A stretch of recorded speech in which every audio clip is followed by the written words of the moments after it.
Marie Duplessis. Cette jeune femme n'a vécu que 23 ans, de 1824 à 1847. Mais en 23 ans de vie, elle a réussi à inspirer l'un des plus grands romans du 19e siècle, La Dame aux camélias d'Alexandre Dumas fils, qui deviendra par la suite un grand opéra italien, la Traviata de Verdi. Marie Duplessis était ce qu'on appelait une courtisane, c'est-à-dire une femme qui vivait des largesses de ses nombreux amants. Attention, hein, ne pas confondre avec une prostituée. Ses amants, elle les choisissait et elle les répudiait du jour au lendemain. Et elle les choisissait plutôt riches, forcément. On lui prête cette phrase « J'aime les camélias parce qu'ils n'ont pas d'odeur et les hommes riches parce qu'ils n'ont pas de cœur ». Marie Duplessis mourra comtesse à 23 ans et elle avait donc un faible pour les camélias. Elle en portait un chaque jour, agrafé à son corsage, un camélia blanc, sauf 5 jours par mois, où elle portait un camélia rouge pour signifier à ses amants qu'elle n'était pas disponible pour l'amour.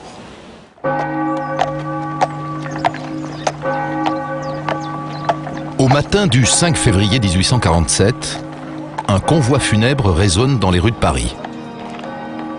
Les obsèques ont lieu à l'église de la Madeleine. Une jeune fille vient de mourir et ils sont nombreux à la pleurer.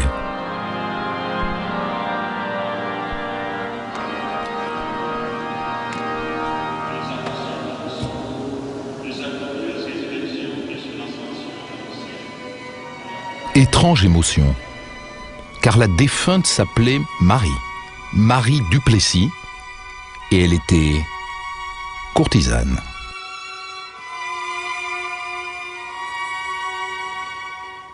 Tout le monde connaissait Marie Duplessis à Paris, que ce soit la bourgeoisie, mais aussi les gens pauvres.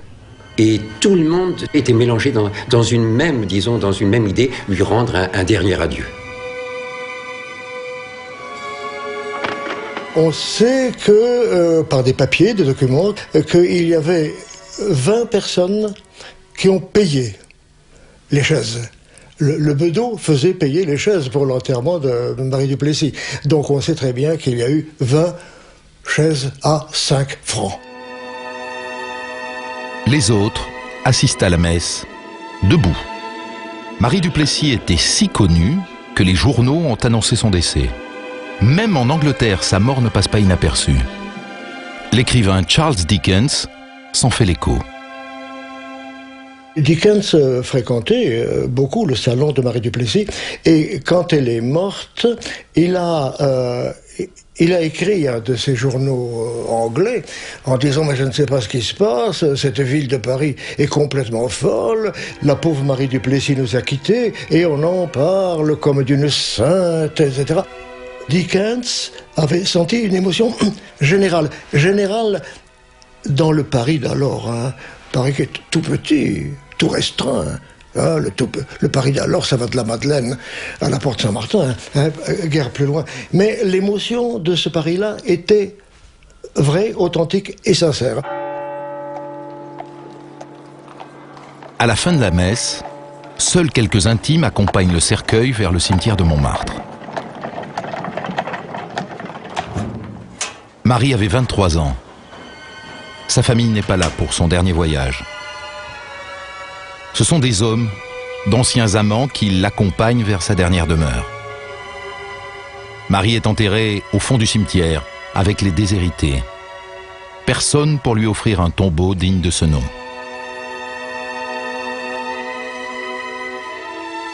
Il faut dire qu'à sa mort, elle est criblée de dettes.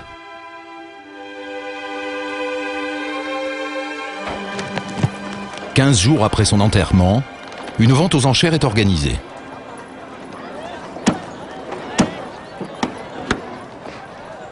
Tous ses biens sont exposés à son domicile au 11 boulevard de la Madeleine. Ses créanciers, mais aussi les curieux, s'y précipitent.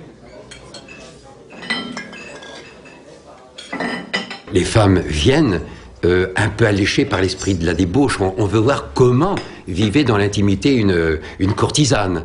Alors on regarde un petit peu tous ces bijoux, ces bracelets. Elle se ruait sur les robes pendant l'exposition.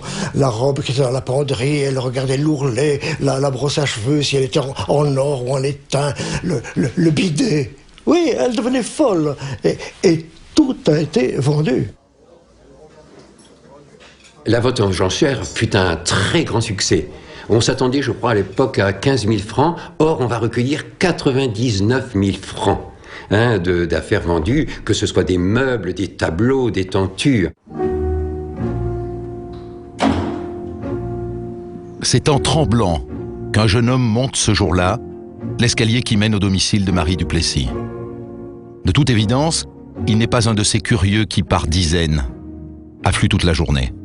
Il y a un jeune homme, c'est vrai, qui vient quelques jours, déjà la vente elle a duré 3 jours, qui vient le 2e jour, il entre et cet appartement, il le connaît très bien puisqu'il a passé de très très nombreuses soirées.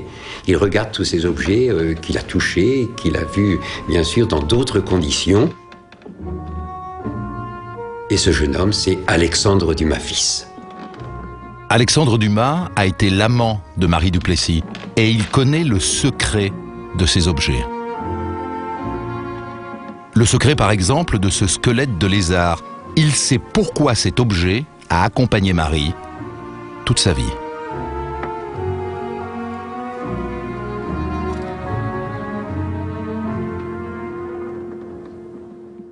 Alexandre Dumas, le fils du grand écrivain, fut l'un des très nombreux amants de Marie du Plessis. C'est lui qui lui offrira la postérité en faisant de sa vie un roman. Il l'avait rencontré un peu par hasard, 2 ans et demi avant sa mort, au théâtre, à Paris. C'était un soir de septembre 1844. Alexandre Dumas était avec un ami. Dumas fils était très ami avec les jeunes gens, les jeunes lions. On les appelait les lions de son âge, et notamment avec le fils de Virginie Desjazet. Et un soir, ils disent tous les deux, qu'est-ce qu'on va faire ce soir? Mais cette question, pour eux, ça ne signifie pas aller au spectacle, hein. Ça signifie courir les filles. Hein. C'était 2 chauds lapins. Et il dit, on va aller au théâtre des variétés. Et les voilà, cette des variétés. Ils sont là à la fois pour voir la pièce, mais aussi pour observer quelles sont les personnes de la gente féminine qui se trouvent dans les loges. Et tout à coup, son regard se porte sur une jeune femme magnifique, Marie du Plessis.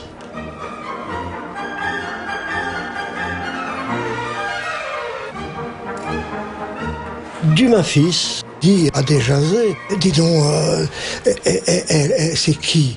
Oh, mais enfin, tu devrais la connaître, voyons, c'est la célèbre Marie du Plessis. Oui. Oh, ce que j'aimerais la connaître. Attends, fait Desjazet. Elle fait des signes à quelqu'un qui est de l'autre côté de la salle, elle lui envoie des baisers, et elle envoie des baisers à une grosse dame. Je la connais très bien, c'est une espèce d'entremetteuse, tu sais. Mais si tu veux, par le biais de l'entremetteuse, je vais vous présenter fait Dumas. Après le spectacle, Marie rentre chez elle avec un vieux monsieur, un comte. C'est lui qui l'entretient dans le faste, après l'avoir installé boulevard de la Madeleine. Le vieux barbon reste un moment avec elle, puis rentre chez lui. Dumas, Desjazet et l'entremetteuse montent chez Marie pour souper. Le repas commence, on boit beaucoup, comme c'était à l'habitude. Marie du Plessis est très gaie. Et à sa grande surprise, Dumas voit cette merveilleuse jeune femme qu'il admire et qu'il aime, aussi ravissante que mal embouchée. Elle a bu un peu de champagne et elle s'amuse à chanter des chansons de corps de garde, presque. Et ça choque énormément Alexandre Dumas. Et elle est prise une canne de tout, et elle disparaît dans son petit boudoir, et Dumas la suit.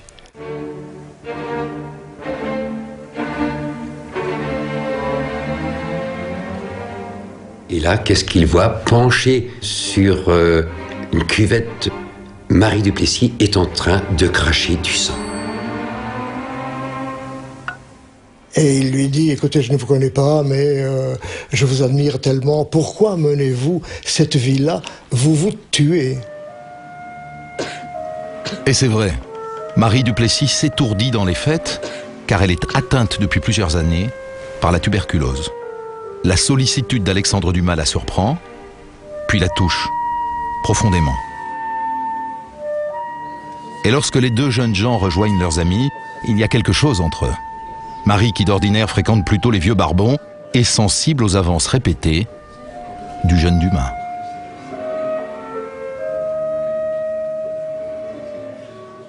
Ils ont exactement le même âge, ils ont tous les deux 20 ans.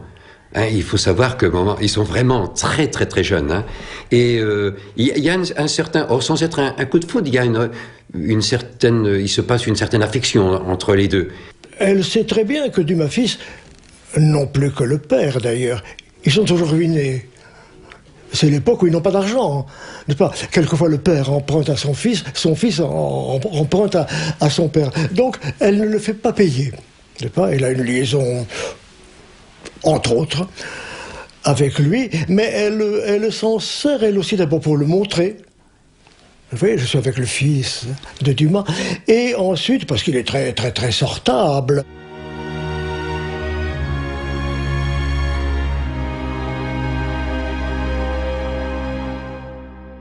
Alexandre Dumas fils est très amoureux de Marie, très amoureux. Plus tard, il écrira « On voyait qu'elle était encore à la virginité du vice », ce qui semblait indiquer qu'il avait 2 ou 3 projets d'avenir. Le problème, c'est qu'il n'est pas le seul à tourner autour de Marie. Mais qu'est-ce qu'ils ont tous? Pourquoi cette femme les rend-elle tous follement amoureux? Pourquoi? Parce que Marie du Plessis a ce petit quelque chose qui la rend différente. Quand Marie du Plessis paraît quelque part dans un théâtre, tout le monde se retourne, car ce n'est pas une femme comme les autres, c'est une star. Elle a un charme fou. Alors tous les écrivains, les journalistes qui ont fait des commentaires sur elle la trouvaient bien sûr magnifique. Alors ce qui est très curieux, c'est qu'elle n'était pas du tout dans les canons de l'époque. Les hommes, mais plutôt les femmes rondes. Or, elle était très fine, elle faisait 1,67 m. On le sait par son passeport, relativement grande pour l'époque. Elle n'était pas mince, elle était maigre. Alexandre Dumas, fils, dit qu'elle a des yeux de poupée japonaise, un teint diaphane. Elle est merveilleusement habillée, très gracieuse dans ses mouvements, et peut-être à cause de sa maladie, elle était très très frileuse. Elle est sans arrêt avec des fourrures, des cachemires, etc. Et tenez-vous bien, sous sa robe, elle a des caleçons de laine jusqu'aux pieds. C'est pas joli, c'est pas romantique ça. Mais enfin, vous me demandez, tant pis pour vous, voilà, voilà la réalité également. Mais on peut expliquer par le caleçon la maladie, mais on ne peut pas expliquer le charme qui rayonne autour d'elle et dont nous sommes encore un petit peu les héritiers. Marie, et c'est la force de son charme, n'est pas seulement belle.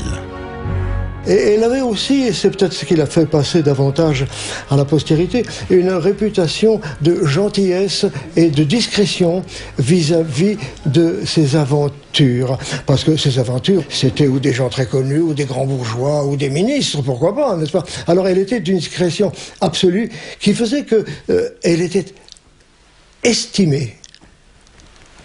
Estimée. C'est beaucoup quand on fait ce métier.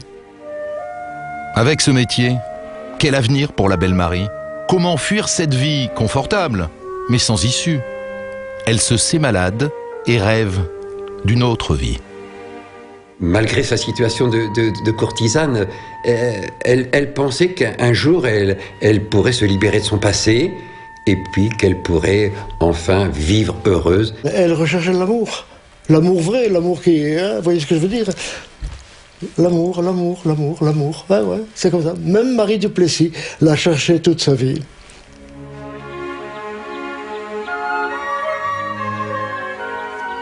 Et si l'amour, c'était Alexandre Dumas? Promenade à Saint-Germain-en-Laye, bon air, soleil, le jeune Dumas lui fait vivre une vie plus saine.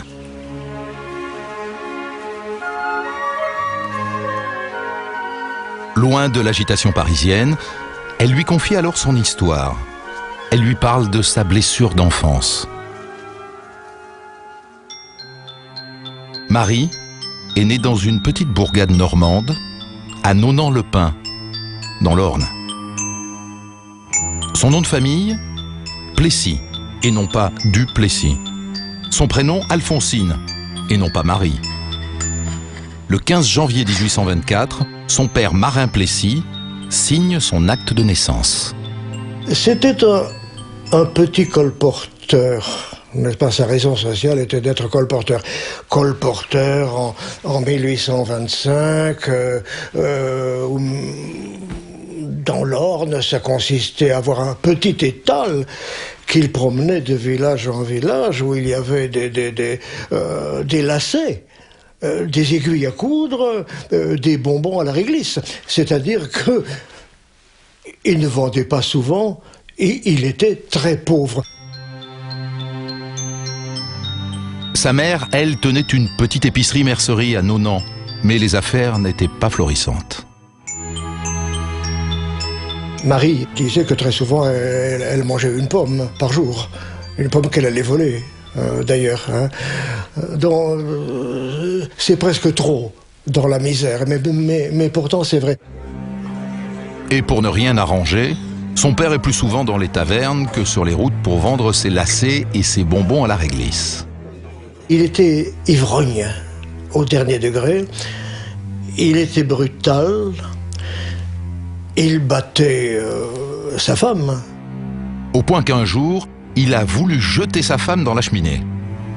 Alerté par les cris, un voisin est venu la secourir et l'a emmenée avec ses filles. Les 3 femmes sont recueillies par une aristocrate de la région dans son manoir. Mais le père alcoolique et fou de rage les poursuit d'une cachette à l'autre. La mère finit par confier ses filles à une tante. Elle trouve un emploi de domestique en Suisse où elle finit par mourir de chagrin. Quand sa mère meurt, Alphonsine a 6 ans. Elle est donc orpheline. Son père erre sur les routes de la région. La tante et l'oncle qui les ont recueillis sont âgés. Elle va donc commencer à goûter à l'indépendance, à l'esprit de liberté, de vagabondage, d'errance dans les chemins creux de Normandie. Et cela jusqu'à l'âge de 11 ans. À 11 ans, à l'église de Saint-Germain de Clairefeuille, la petite Alphonsine prépare sa première communion. Pour une raison bien précise, elle est très assidue au catéchisme. Elle est très attirée par un tableau de la Vierge. Et tous les gens du pays, qui connaissaient bien sa mère, lui disaient qu'elle lui ressemblait. Et la mère de la petite Alphonsine s'appelait comme la Vierge, Marie, Marie Plessis. Elle s'accroche à ce visage qui lui manque, à ce prénom qu'elle n'entend plus jamais prononcer.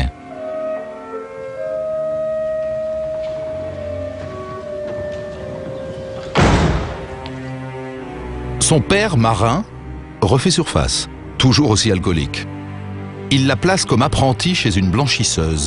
Elle a 12 ans. Au passage, il s'aperçoit que la petite Alphonsine est devenue fort jolie. Je pense qu'il a été l'amant de sa fille. Hein. Ça se faisait beaucoup dans les campagnes, hein, pas de nos jours. Et alors en plus de ça, il l'a prostituée.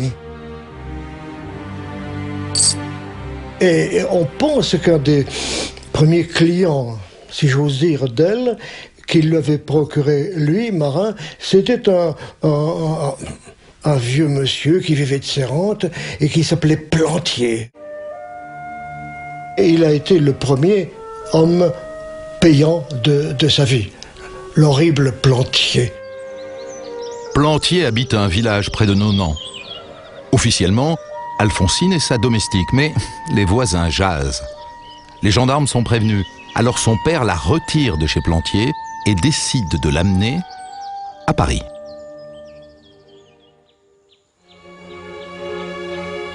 Voilà ce que Marie raconte à son nouvel amant, Alexandre Dumas. Elle lui dit aussi que sur la route menant à la capitale, elle a rencontré une bohémienne qui lui a offert son porte-bonheur. Un squelette de lézard vert qu'elle gardera précieusement toute sa vie. Ce même squelette qu'Alexandre avait aperçu à la vente aux enchères après sa mort. Mais l'histoire n'est pas terminée. la courtisane raconte à son amant son arrivée à Paris, difficile. Le bruit qu'elle déteste, les odeurs du marché près duquel elle habitait et qui l'insupportait, ce père qui disparaît et qu'elle ne reverra plus jamais. Et son travail à l'étal de primeur que tenaient des cousins.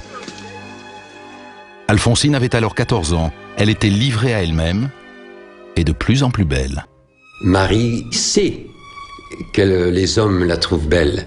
Et cette période va peut-être, pour certains biographes, l'emmener même du côté de Notre-Dame de Lorette, où se trouvent les Lorettes, les femmes qu'on peut dire prostituées.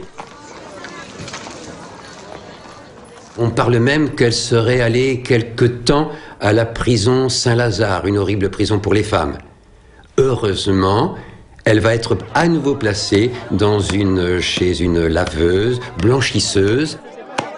Elle va observer les bourgeois, elle va faire des livraisons, elle va perdre son accent normand, elle va s'habituer, disons, aux coutumes parisiennes. Et là, elle va commencer à être grisette, c'est-à-dire qu'elle va rencontrer des étudiants, elle va sortir le soir.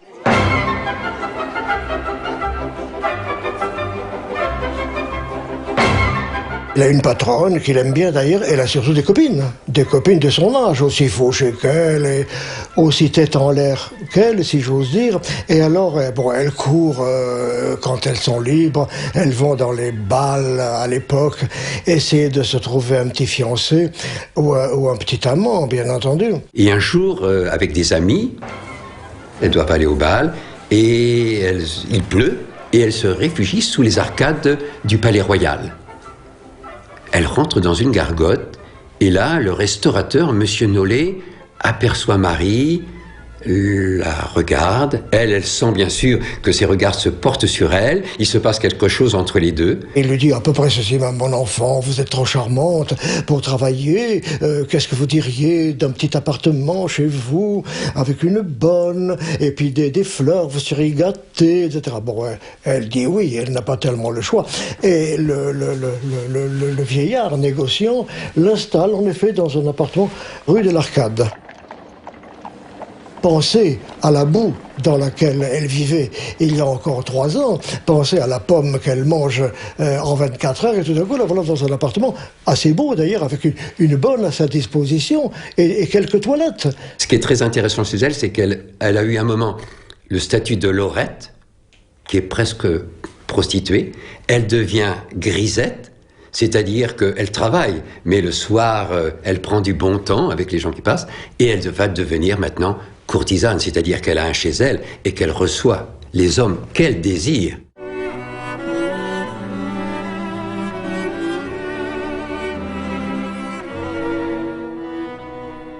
Gabrielle Oubre, vous êtes historienne et vous avez écrit le livre des courtisanes sous le Second Empire. Alors qu'est-ce que c'est qu'une courtisane au XIXe siècle? Est-ce que c'est une prostituée? Le mot apparaît au XVIe siècle et effectivement une courtisane est une femme galante de haut vol, donc elle fait payer ses faveurs sexuelles, mais il y a quelque chose qui la distingue d'une simple prostituée, c'est en fait qu'elle doit maîtriser un certain nombre de codes sociaux qui sont ceux des amants qu'elle a. Or, justement, une courtisane a des amants de qualité, donc une courtisane se doit d'avoir un minimum d'éducation, de savoir-vivre. C'est donc une prostituée de luxe? C'est vrai que c'est, j'allais dire, l'aristocratie de la prostitution. Est-ce qu'elles ont tout en commun, ces courtisanes, comme Marie du Plessis, d'être nées en province, dans un milieu extrêmement modeste? Elle vient de Normandie. C'est vrai que la plupart ont des origines modestes, ce qui est le cas de Marie du Plessis. Mais en revanche, il y a quelque chose qu'il faut quand même souligner, c'est que parmi les choses qui rassemblent ces courtisanes sous le Second Empire et même avant, généralement quand même ces femmes exercent une profession artistique. Elles sont souvent comédiennes, actrices, chanteuses, danseuses à l'opéra, etc. Marie du Plessis, elle, n'a pas de profession, n'a pas d'activité salariée. Il ne semble pas qu'elle ait eu d'autres dons, si je puis dire, voilà, que c'est grâce. De ce point de vue-là, c'est plutôt une exception. Et les hommes alors? Les hommes qui entretiennent des courtisanes, Qui sont-ils et pourquoi font-ils cela? Soit ils ont de l'argent, soit ils ont un nom, soit ils ont un poste de pouvoir. Hein. C'est un signe extérieur de richesse alors que d'avoir une courtisane. Alors, c'est un signe extérieur de richesse. Ils peuvent payer très cher s'ils pensent que dans la courtisane qu'ils recherchent, ils vont investir en fait dans un capital à la fois érotique et social important. Parce que ce qui distingue aussi une courtisane d'une simple prostituée, c'est qu'une simple prostituée se fait payer un service sexuel précis dans un laps de temps très réduit. La passe, pour aller vite. Alors qu'une courtisane, non seulement fait payer ses faveurs sexuelles, mais assure aussi une disponibilité, c'est-à-dire que l'entreteneur peut venir pratiquement à tout moment venir la voir, elle doit être disponible. Et par ailleurs, elle participe aussi de la stratégie sociale de ses amants. Ces femmes peuvent tenir des salons. Elles peuvent aussi aider à une promotion sociale d'une façon ou d'une autre. Et puis n'oublions pas aussi que c'est flatter son ego et c'est flatter aussi pour un homme sa virilité que de s'afficher avec une Sarah Bernard ou avec au Second Empire ou avec Marie du Plessis.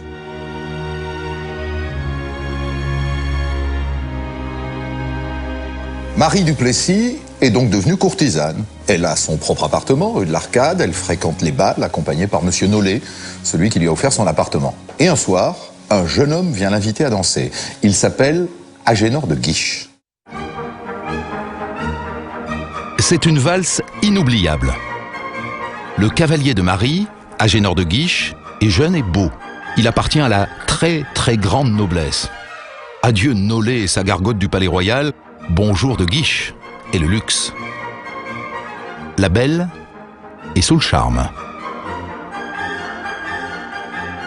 C'est son premier grand amour. On a des lettres qui sont vraiment à la fois d'une pureté, d'une naïveté, où elle déclare vraiment son amour sincère à De Guiche. Et je crois qu'il lui rend bien.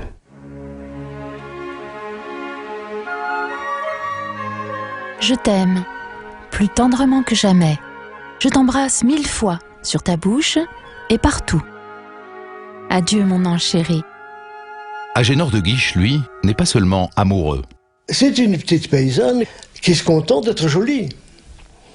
Et ils sont, comme tous les Pygmalions du monde, ils sont en elle un potentiel. Il se rend compte qu'elle a en elle des possibilités extraordinaires. Donc il va lui donner des cours de maintien, il va lui donner des cours d'anglais, des cours de piano. Notre jeune courtisane s'éduque, se cultive, s'affine et devient une femme du monde. Mais dans le beau monde, Alphonsine Plessis, ça sonne moyen. Son amant lui conseille alors de changer de nom. Et la jeune femme se souvient alors de ce visage qu'elle a tant aimé adolescente, celui de la Vierge et celui de sa mère. Une particule, et la voici devenue Marie du Plessis, grâce à Agénor de Guiche. Il l'a faite, on pourrait dire en d'autres termes qu'il a été l'inventeur de Marie du Plessis. Et la nouvelle Marie du Plessis a une élégance qui la distingue de toutes les autres. On a beaucoup dit qu'elle sortait tous les soirs au théâtre, à l'opéra, avec un camélia au corsage. Alors un camélia blanc, elle disait « Je suis ce soir une vraie jeune fille, je suis libre ». Et un camélia rouge qui disait « Ce soir je ne peux pas, excusez-moi ». Marie du Plessis et ses camélias partent donc à la conquête du tout Paris. Elle va découvrir un monde tout à fait nouveau, celui du boulevard des Italiens, celui des restaurants Tortoni, de la Maison Dorée. Quelques années auparavant, elle errait dans les chemins de Normandie et d'un seul coup, elle est amie avec Eugène Sue, avec Théophile Gautier. Elle a à sa table Balzac, Musset. Impensable quelques années plus tôt. Mais Agénor s'installe en Angleterre et se tourne vers d'autres jolies femmes. Il a si bien lancé la courtisane qu'elle n'en est pas démunie. Elle monte à cheval au Champ de Mars, elle se montre à tous. Après le grand amour, vient le temps des affaires. Mais combien d'amants a-t-elle? Une légion. une légion, mais anonyme. On ne sait pas exactement qui. Parce qu'elle en a eu beaucoup. Elle pouvait recevoir dans la soirée 4 amants. Si on pense par exemple, les plus anciens, les plus âgés passaient dans son salon vers 8 heures. Puis plus la soirée avançait, plus les amants étaient jeunes et sans doute vigoureux, je suppose. Mais quelle vie pour une jeune fille de 20 ans, 24 ans. Marie gère sa carrière en fréquentant les lieux les plus sélects, comme le Jockey Club, qui rassemble la fine fleur de la noblesse. Un vivier d'amants aussi riche que célèbre. C'est là qu'elle a rencontré, entre autres, un petit jeune homme très timide, très mal dans sa peau, mais qui lui aussi était d'une certaine noblesse, pas la grande noblesse de Guiche, mais quand même, qui s'appelait Édouard de Périgueux.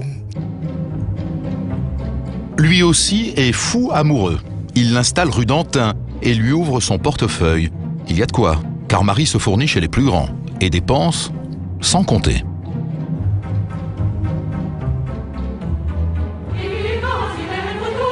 Mais qu'importe, Édouard et tous les autres sont tellement généreux.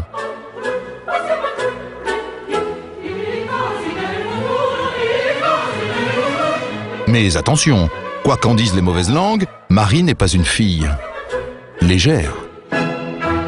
Finalement, on ne couchait pas avec Marie du Plessis si facilement. Elle avait beaucoup de demandes, c'est d'accord, mais... Sauf au premier temps où peut-être elle est un peu moins regardante, n'est-ce pas?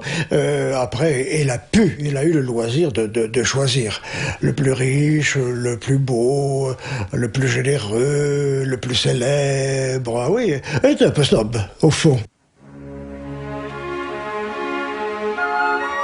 La suite de son histoire, Marie n'a pas besoin de la raconter à Alexandre Dumas. Il la connaît.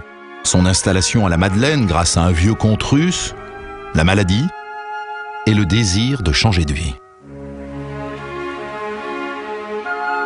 Et cette vie-là, Dumas pense pouvoir la lui offrir. Et Marie pense pouvoir la vivre avec lui.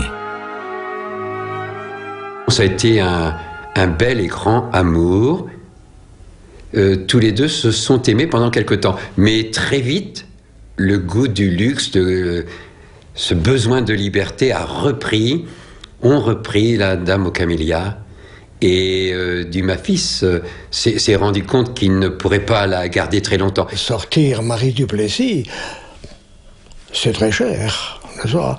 Parce que tous les soirs, la loge de théâtre, les raisins glacés, le petit colifichet, des fleurs, et ça revient très cher. Or, Dumas n'a pas d'argent.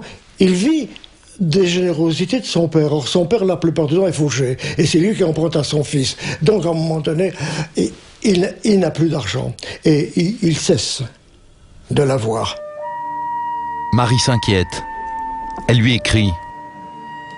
Cher Adé, pourquoi ne me parles-tu pas franchement? J'espère un mot de toi et je te baise tendrement, comme une maîtresse ou comme une amie, à ton choix. Dans tous les cas, je te serai toujours dévouée. Marie. Alors Dominique Rizet, que va faire le jeune Alexandre Dumas ayant lu cette lettre de Marie du Plessis qui se plaint de ne pas le voir assez? Il prend sa plume et il lui répond par cette lettre, le 30 août 1845, dans laquelle il écrit « Ma chère Marie, je ne suis pas assez riche pour vous aimer comme je le voudrais, ni assez pauvre pour être aimé comme vous le voudriez. Oublions donc tous deux, vous, un nom qui doit vous être à peu près indifférent, moi, un bonheur qui me devient impossible. Il est inutile de vous dire combien je suis triste, puisque vous savez déjà combien je vous aime. Adieu donc, vous avez trop de cœur pour ne pas comprendre la cause de ma lettre et trop d'esprit pour ne pas me la pardonner. 1000 souvenirs, c'est signé Adé, le diminutif d'Alexandre Dumas fils, le 30 août à minuit. Minuit. Minuit. Il lui répond par cette lettre de rupture, alors avec l'élégance et les manières qu'on sait avoir dans ces milieux-là, à cette époque-là. Leur histoire a duré moins d'1 an. Dominique, est-ce qu'on est certain que cette lettre est authentique? Oui et non, Christophe. On est certain que c'est bien l'écriture d'Alexandre Dumas fils. Il a écrit cette lettre. En revanche, sur la date à laquelle il l'a écrite, on est moins sûr. Pourquoi? Parce que cette lettre, elle apparaît curieusement sur le marché des antiquaires au moment même où paraît le livre d'Alexandre Dumas fils, La Dame aux Camélias. Un coup de marketing. Un coup de marketing. Alors, elle est très belle, elle est très bien écrite, elle est à son avantage puisque c'est lui qui décide de rompre. Elle est tellement belle, cette lettre, qu'elle en devient presque suspecte, presque opportuniste. Un de perdu, un de retrouvé. Le nouveau est un musicien.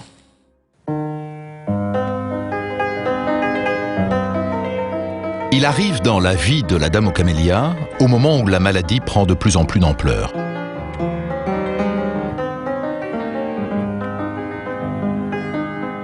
Il est hongrois, compositeur et pianiste. Il s'appelle Franz Liszt. À cette époque, Liszt, c'est une star. Et la foule se précipite le plus souvent pour ses concerts. Il peut mobiliser des centaines de personnes et surtout les femmes. Les femmes sont très sensibles à son charme puisque Liszt leur plaît. Liszt entretient aussi son côté dandy, c'est un beau garçon. Et il arrive à Liszt parfois, qui dans sa grande véhémence et dans sa puissance au piano, il lui arrive parfois de casser des cordes. Eh bien, on raconte que certaines femmes se précipitaient sur ces cordes pour s'en faire des bracelets ou des colliers. Deux stars comme Franz Liszt et Marie Duplessis ne pouvaient que se rencontrer. Un soir, le pianiste va au théâtre avec Jules Janin, célèbre critique littéraire. Il voit une ravissante créature venir à eux et qui dit à Liszt, monsieur, je vous remercie, je vous ai entendu plusieurs fois et vous m'avez charmé. Puis elle s'en va. Pas folle. Et Janin, bon prophète, ajoute, rassurez-vous, elle vous aura. Et elle finira par la voir, bien sûr. Liszt va l'entretenir comme un terme de l'époque, comme un boyard russe. Il va la couvrir d'or et de bijoux. Ils ont, je ne sais pas si c'est l'orgueil humain, si c'est la coquetterie, c'est de l'amour, mais quelque chose d'assez fort entre eux. Si j'oserais dire, ils se reconnaissent comme de la même famille. Parce que la bohème de Marie Duplessis correspond à la bohème de Liszt. Ça va être un amour passion, un amour fou. Malheureusement, Liszt doit partir en tournée dans l'Europe de l'Est, en particulier vers Constantinople, Istanbul. Marie Duplessis lui aurait dit « Emmène-moi, je ne suis pas encombrante ». La journée, je dors car je suis malade. Le soir, emmène-moi au concert. Et la nuit, fais de moi ce que tu voudras. Mais Marie est trop malade pour ce voyage. Tant pis. Liszt va bientôt s'installer à Weimar. Cette fois, elle a bien l'intention de le suivre. Mais Liszt vient d'avoir une expérience cuisante. Au fait de Bonn, de Beethoven, où il allait, il avait comme une tapageuse, comme maîtresse, qui est Lola Montez. Et Lola Montez, un jour se sentant répudiée par Liszt, a tout cassé dans l'hôtel. Tout, il a tout cassé. Le malheureux a eu une note effrayante. Alors, Lola Montez, il ne voyait plus. Mais il sait très bien que maintenant qu'il veut une fonction très rémunérée, mais très honorifique, de maître de chapelle à la cour de Weimar, il ne peut pas une deuxième fois venir avec une demi-mondaine. Et ça, elle le sent bien. Et c'est à ce moment-là que Marie, bien que folle amoureuse de Liszt, se marie en Angleterre avec un autre, avec le comte Édouard de Pérégaux, cet ancien amant qui n'a jamais cessé de l'adorer. Mais 3 jours après, elle le quitte et rentre en France. Alors pourquoi ce mariage? Elle se dit, si je deviens comtesse de Pérégaux, là je pourrais à ce moment-là partir dans les cours d'Europe, je serai la comtesse qui accompagne Liszt.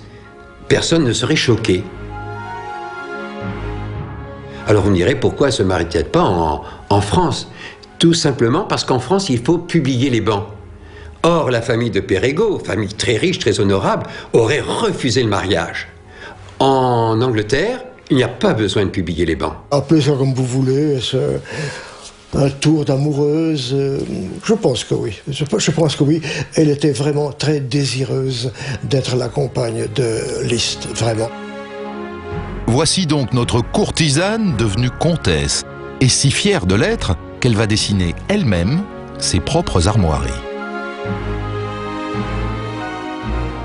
Ces armoiries, très simple, le lion des Perregaux, elle est devenue comtesse de Perregaux. De l'autre côté, la licorne, de la vertu, beaucoup d'humour. Et puis, au milieu, on le distingue très bien, le petit lézard porte-bonheur. Mais le lézard a-t-il fini de lui porter bonheur? Plus rien ne l'empêche d'aller rejoindre Liszt, mais seulement la maladie est de plus en plus importante, elle commence à tousser terriblement, elle vit dans la pénombre et elle souffre terriblement. Marie se bat contre la maladie. Le docteur d'Avesnes vient plusieurs fois par jour. Le médecin d'Avesnes a essayé de tout faire pour la soigner, du sirop, mais aussi des frictions sous les aisselles, des lavements, des décoctions. À un certain moment, il la mettait à la diète. À d'autres moments, il lui prescrivait de manger des aliments dont il pensait que ça allait lui redonner de la vigueur, comme de la viande crue qu'on raclait, qu'on réduisait en purée, qu'on mélangeait à de la confiture pour lui donner un goût plus agréable. Et il lui conseillait même d'aller boire directement le sang des bœufs à la source, c'est-à-dire à l'abattoir. Malgré la tuberculose, et lorsqu'elle récupère quelques forces, la jeune courtisane tente à tout prix de retrouver sa vie d'autrefois. Elle sort, elle danse, elle éblouit, elle continue d'attirer le regard des hommes. Elle défie la maladie qui la ronge. Il y a un passage assez émouvant de je ne sais quel journaliste de l'époque qui dit nous avons vu pour la dernière fois, nous pensons, Marie du Plessis hier au Palais Royal, au théâtre du Palais Royal, mais nous avons vu arriver un spectre.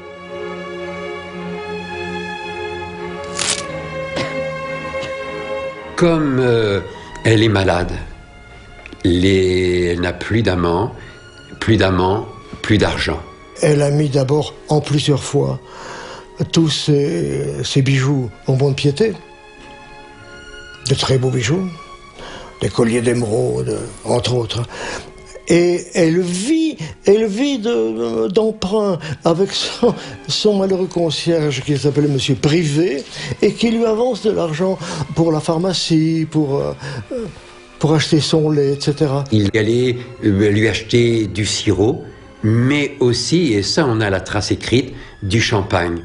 Car jusqu'au bout, jusqu'à la fin de sa vie, elle aura été très classe. Jusqu'au bout, elle a voulu être Marie du Plessis. Sous ses fenêtres, la vie continue, boulevard de la Madeleine. Parfois, on la voit entrer à l'église et prier cette Vierge dont elle a pris le prénom.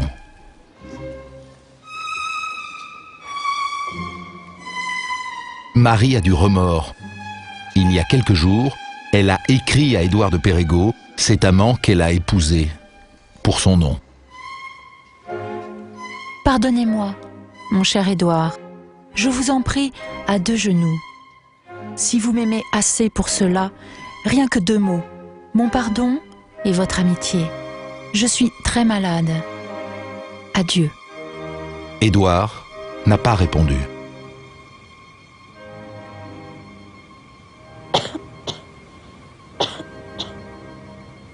Le 1er février 1847, un prêtre lui donne les derniers sacrements. La dernière parole claire qu'elle ait prononcée, c'est, je cite exactement, et si je les avais aimés pourtant. Et si je les avais aimés pourtant.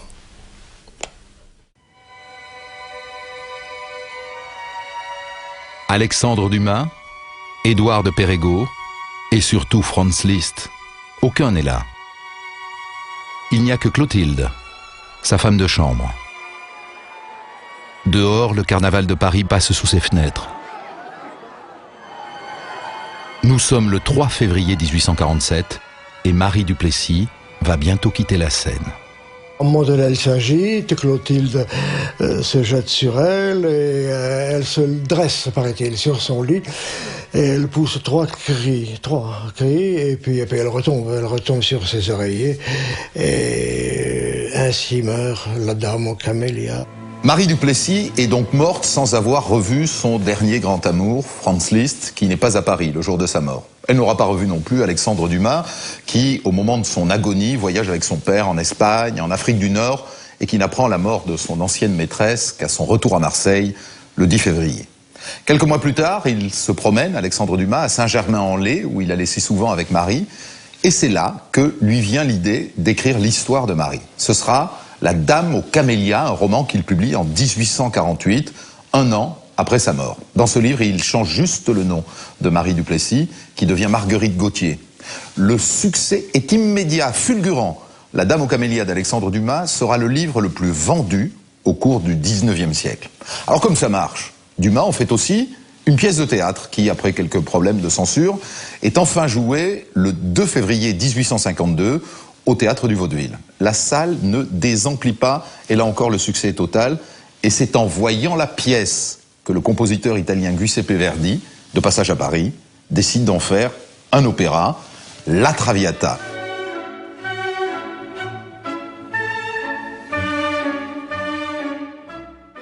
Roselyne Bachelot, ce que tout le monde ne sait pas, c'est que la femme politique que vous êtes est une passionnée d'opéra, et dans l'opéra, une passionnée de Verdi. Absolument.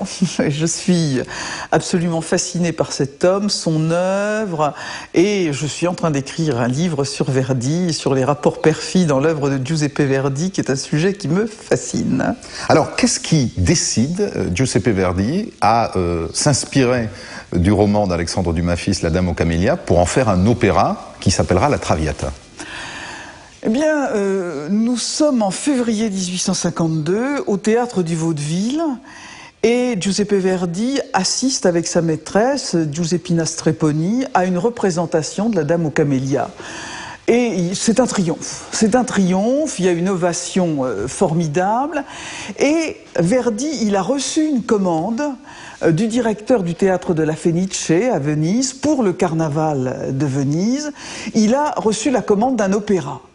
Et devant ce triomphe, il se dit, ben voilà mon sujet. Succès assuré. Succès assuré, et il demande à son librettiste, qui s'appelle Piadve, de faire une adaptation de La Dame aux Camélias, qui va devenir La Traviata, qui va devenir d'abord un titre Amor e Morte, c'est-à-dire l'amour et la mort, puis La Traviata, et effectivement, il souhaite surfer sur ce sujet. Mais je crois qu'il y a aussi une autre raison pour laquelle il choisit ce thème, c'est que le thème lui parle dans sa vie personnelle, parce que sa maîtresse Giuseppina Strepponi n'est pas du tout, selon les canons de l'époque, une petite femme bourgeoise, plan-plan, mari-enfant. C'est ce qu'on appelle une femme libre, et je crois que le personnage de Marie du Plessis, Marguerite Gautier, puis Violetta Valéry dans l'œuvre de Verdi, il sent qu'il y a une sorte de parenté entre cette maîtresse tant aimée et cette dévoyée. Ça veut dire quoi, la Traviata, d'ailleurs? Ça veut dire la dévoyée. Ça veut dire la dévoyée, la tordue, la marginale, mais c'est la dévoyée, donc effectivement, c'est une prostituée rachetée par l'amour. Alors l'opéra est donc présenté au Théâtre de la Fenice à Venise le 6 mars 1853. C'est un succès? Alors c'est un bide complet. C'est un bide complet pour plusieurs raisons.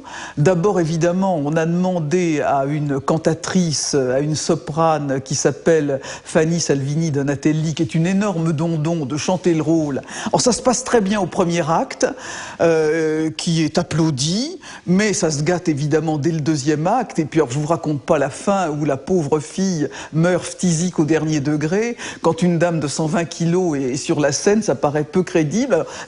La cantatrice, la soprane, est évidemment avec un physique assez difficile. Mauvais casting. Mauvais casting. Le ténor, Graziani, est enroué, et le baryton qui joue le rôle du père, Varezzi, est tout à fait en fin de carrière. Il chante minablement et visiblement, il n'a rien compris au rôle. Les gens se mettent à rire à partir du deuxième acte devant ce casting raté, et ils vont faire une dizaine de représentations et ça va s'arrêter. Verdi est absolument furieux. Mais est-ce qu'il connaîtra le succès ? Oui, il connaîtra le succès dès l'année d'après, parce que dans un autre théâtre de Venise, au théâtre San Gallo San Benedetto, Piadvé, justement, son librettiste, va reprendre la mise en scène, alors avec une adorable cantatrice qui s'appelle Maria Spezia, qui a absolument le physique du rôle, et là ça va être... Qui est plus frêle.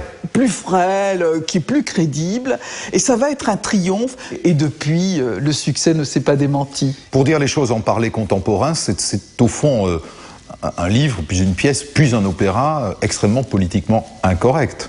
Tout à fait. C'est une sacrée pierre dans le jardin des bourgeois de l'époque, parce que quelque part, ça interpelle trop les codes de l'époque, les codes politiques, les codes sociaux de l'époque. Et ils ne veulent pas voir cette réalité d'une classe bourgeoise qui a géré sa vie sentimentale, qui a géré aussi d'une certaine façon la contraception.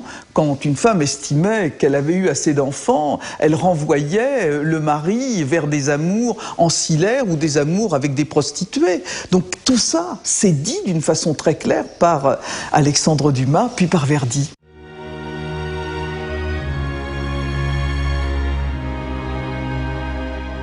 Marie Duplessis n'a peut-être pas réussi de son vivant à trouver le grand amour, le vrai.